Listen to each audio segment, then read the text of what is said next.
हमारे शरीर में 70% जल तत्व होता है।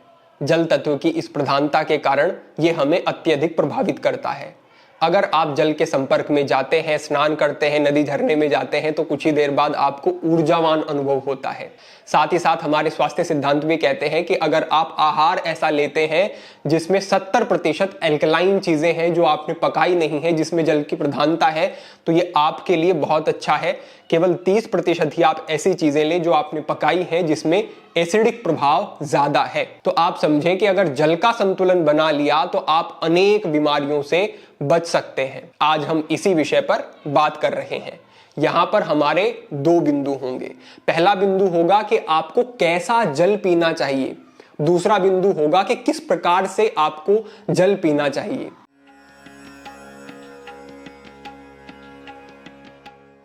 आपको छोटी सी 2 चीजों का प्रयोग करना है और आपको अमृत जैसा जल प्राप्त हो जाएगा, जो कि आपके शरीर में अद्भुत बदलाव लेकर के आ सकता है, आपको बहुत सारी बीमारियों से बचा सकता है। तो समझते हैं कि किस प्रकार से आपको इस जल को बनाना है। तो आपको करना इस प्रकार है कि आपको एक मिट्टी का पात्र लेना है। मिट्टी के पात्र का लाभ यह है कि ये पानी के पीएच लेवल को मेंटेन करता है। आपको एक मिट्टी का पात्र ले लेना है। घड़ा आप लें, ऐसा पात्र ना लें जिसमें नीचे टंकी लगी हुई होती है। एक सामान्य पात्र लें, क्योंकि जल की अशुद्धियां नीचे बैठ जाती हैं, नीचे से आप उसको ग्रहण करेंगे तो वो ठीक नहीं है। तो इस प्रकार का एक साधारण आपको मिट्टी का मटका आदि ले लेना है। उसके बाद आपको एक कॉपर प्लेट लेनी है। ये कॉपर प्लेट आपको अमेज़न आदि से सहजता से प्राप्त हो जाएगी। 200-300 की मूल्य की ये मिलेगी आपको। इसको आपको रात्रि में उस मटके में डालना है और उसमें जल भर देना है और लगभग 8 से लेकर के 12 घंटे तक आपको उस जल को उसी प्रकार छोड़ देना है।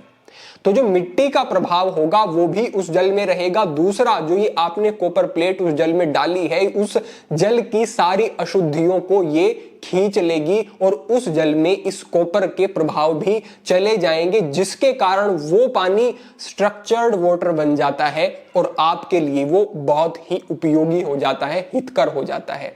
इस विषय में काफी शोध हुए हैं और पाया गया है कि ये सर्वाधिक गुणकारी पानी होता है आपके लिए। अब बहुत सारे लोग चांदी के पात्र में जल प्रयोग करने के लिए पूछते हैं, या फिर वो पूछते हैं कि अगर हम कॉपर की बोतल का प्रयोग करते हैं तो वो कैसा है। पहली बात ये कि कॉपर की बोतल का आप प्रयोग करते हैं तो आप उसे अंदर से साफ नहीं कर सकते। आप देखेंगे कि आप इस मिट्टी के पात्र में जो कॉपर की प्लेट डाल रहे हैं, सुबह आप उसे निकालेंगे तो उस पर अशुद्धियां जम चुकी होंगी और उस अशुद्धि को आपको प्रतिदिन नींबू का प्रयोग करते हुए साफ करना होगा। आप समझें कि अगर आप कॉपर बोतल लेते हैं तो उसको आप अंदर से ठीक प्रकार से साफ नहीं कर पाएंगे, अशुद्धियां उसके अंदर जमती रहेंगी और वो आपको फायदे के स्थान पर और हानि करना आपके लिए शुरू कर देगी। हाँ, आप अगर कोई कॉपर का बर्तन प्रयोग करते हैं जो कि आप सहजता से साफ कर सकते हैं तो वो फिर भी ठीक है, लेकिन यहां पर जो एक ये योग बनता है कि मिट्टी का पात्र है और कॉपर की प्लेट आपने डाली है, सर्वाधिक उपयोगी होता है और इससे ये अमृत तुल्य पानी आपको प्राप्त होता है। बड़ा ही सरल है, आलस्य बिल्कुल ना करें। आप ये मिट्टी का पात्र और ये कॉपर प्लेट अवश्य लें और इनका प्रयोग करते हुए ये स्ट्रक्चर्ड वाटर आप बना सकते हैं। सामान्य जल जो आपके घर का है उसी को आप प्रयोग करें और वो ऐसे इस प्रोसेस से गुजरने के बाद विशेष हो जाएगा, अमृततुल्य हो जाएगा। आप प्रयोग करके देखें, आपको विशेष लाभ इससे प्राप्त होंगे। तो ये हमारा पहला बिंदु हुआ कि आपको कैसा पानी पीना है। हमारा दूसरा बिंदु है कि आपको किस प्रकार पानी पीना है। यहां पर भी कुछ बिंदु हैं, एकाग्रता पूर्वक समझे। तो पहला बिंदु हमारा यह है कि आपको धीरे धीरे पानी पीना है। कुछ लोग हम देखते हैं कि इस प्रकार जल ग्रहण करते हैं कि बस ऊपर से ही इस प्रकार जल डालेंगे और एक ही सांस में पूरा जल वो पी जाएंगे। बिल्कुल ठीक बात नहीं है। बहुत तेजी से पानी पी रहे हैं, बिल्कुल गलत है। आपको समझना होगा कि आपको जल ले लेना है, धैर्य के साथ आपको उसे पीना है।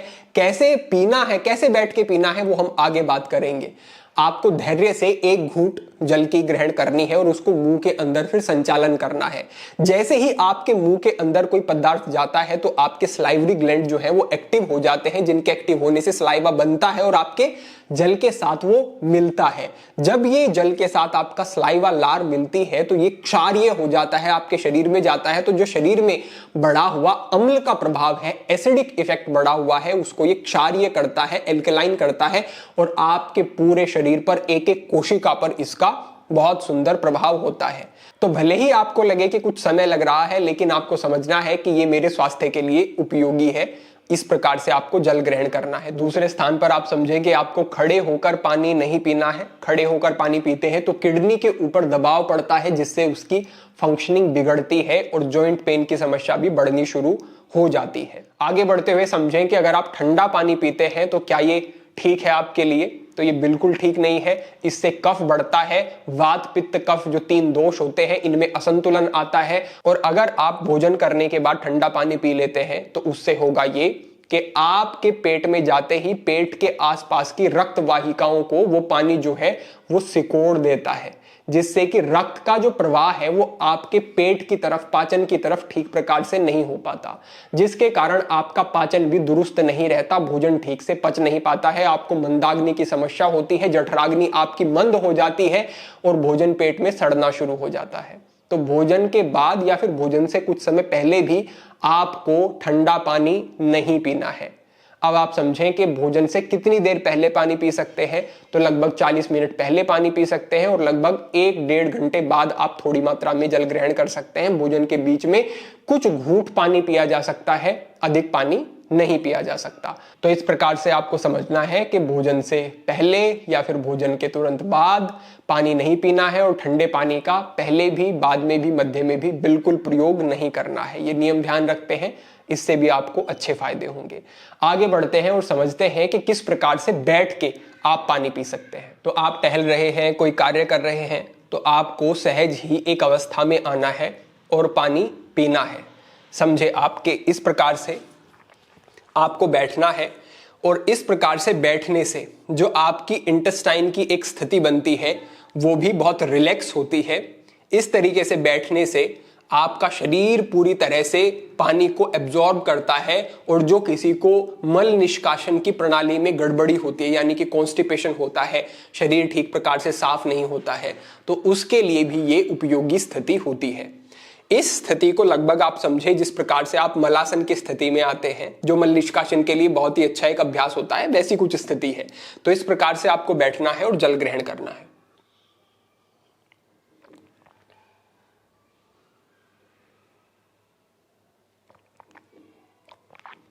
जैसे हमने कहा आपको कि आपको 1 घूंट जल ग्रहण करना है, थोड़ी देर तक उसका मुंह के अंदर संचालन करना है, फिर उसको पीना है। तो धीरे धीरे से इस प्रकार से बैठ के आप जल ग्रहण करें। जिनको पाचन के विकार रहते हैं, भूख नहीं लगती है, मंदाग्नि की समस्या है, शरीर में भोजन नहीं लगता है, उनके लिए भी ये बहुत उपयोगी है, क्योंकि इससे आपके पाचन की प्रणाली भी बहुत अच्छी होती है। अगर आप सहज अपने बिस्तर पर बैठे हैं, आप सहजता से वज्रासन में अगर बैठ सकते हैं, तो ये आसन भी आपके जल ग्रहण करने के लिए बहुत ही उपयोगी है। तो इस प्रकार से बैठ करके भी आप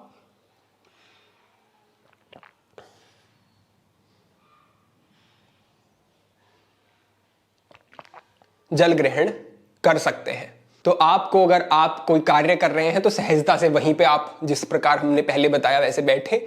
अगर आप बिस्तर पर बैठे हैं, रिलैक्स हैं, तो आप इस प्रकार से बैठ करके वज्रासन में जल ग्रहण कर सकते हैं। ये 2 तो बहुत ही उपयोगी स्थितियां हैं।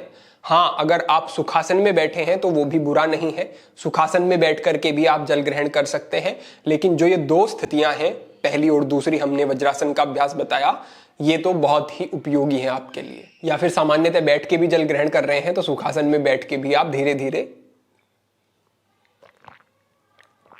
जल ग्रहण कर सकते हैं। तो अपेक्षा है कि ये परम हितकारी जो मार्गदर्शन है आपको ठीक प्रकार से समझ आया होगा और इसके अनुसार आप अपने जीवन में बदलाव भी करेंगे। जो जल बनाने की हमने प्रक्रिया आपको कही, उसको भी आप ठीक प्रकार से समझ करके उसका प्रयोग करें और इससे आप अद्भुत बदलाव कुछ ही समय में अपने स्वास्थ्य में अवश्य देखेंगे। ये आपके पूरे परिवार के लिए एक बार का जो जल हमने बनाने की प्रक्रिया बताई पर्याप्त होगा, क्योंकि एक बार में आप लगभग 20 लीटर तक जल तैयार उससे कर सकते हैं। तो इस प्रकार से जल का निर्माण करें, ग्रहण करें और अपने स्वास्थ्य को बेहतरी की तरफ लेकर के जाएं। अपने आयुर्वेद और जो आपके यौगिक सिद्धांत हैं उनसे जुड़ें और आप दवाइयों से और डॉक्टरों से फिर निश्चित रूप से बच सकेंगे, दूर रह सकेंगे। अपेक्षा है जानकारी आपको ठीक प्रकार से समझ आई होगी। भविष्य में अन्य महत्वपूर्ण विषयों पर मार्गदर्शन होता रहेगा। सभी के लिए प्रार्थना, सभी के लिए मंगल कामना। आज के लिए इतना ही। ओम नमः शिवाय।